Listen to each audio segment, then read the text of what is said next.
नमस्कार मंडळी, मी प्रवीण शंभरकर. तुम्ही पाहता खेड्यातील मुलगा. तर मंडळी, आपण आजच्या व्हिडिओमध्ये क्रांतीज्योती सावित्रीबाई फुले बाल संगोपन योजनेवाल्यांसाठी एक आनंदाची बातमी घेऊन आलो आहोत. मला संपूर्ण महाराष्ट्रामधून फोन आले होते की सर, मला शेवटचे जे पैसे आहेत ते ऑगस्ट महिन्यात आले, कोणी म्हणतात मला जुलै महिन्यात आले, कोणी म्हणाले की मला सप्टेंबर महिन्यात आले. संपूर्ण महाराष्ट्रातून, संपूर्ण जिल्ह्यामधून मला कॉल जे आहेत ते आलेले होते. तर तुमच्यासाठी एक आनंदाची बातमी आहे.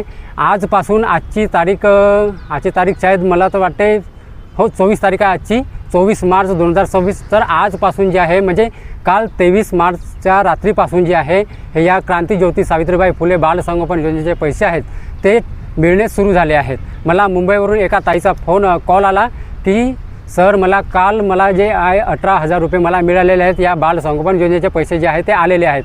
त्या महिलेला जे आहे सप्टेंबर महिन्यात शेवटचे पैसे मिळाले होते. तर संपूर्ण महाराष्ट्रामध्ये कॉल आलेले होते की सर, मला पैसे आलेले नाही. तर कालपासून जे आहे हे पैसे मिळणे सुरू आहे, म्हणजे 23 मार्चपासून. तर येत्या या 31 मार्चपर्यंत हे जे पैसे आहेत या बाल संगोपन योजनेचे ते वाटप सुरू राहणार आहेत. ठीक आहे, तर टेन्शन घेऊ नका. आज नाही मिळाले तर उद्या मिळतील. या 4 ते 5 दिवस हे पैसे आहेत ते वाटप सुरू राहणार आहेत. ठीक आहे, तर मंडळी हा व्हिडिओ जरूर शेअर करा. तर मंडळी हीच होती आजची माहिती. तर मंडळी, व्हिडिओ जर आवडला असेल तर व्हिडिओला लाईक करून माझ्या चॅनलला सबस्क्राईब करायला विसरू नका.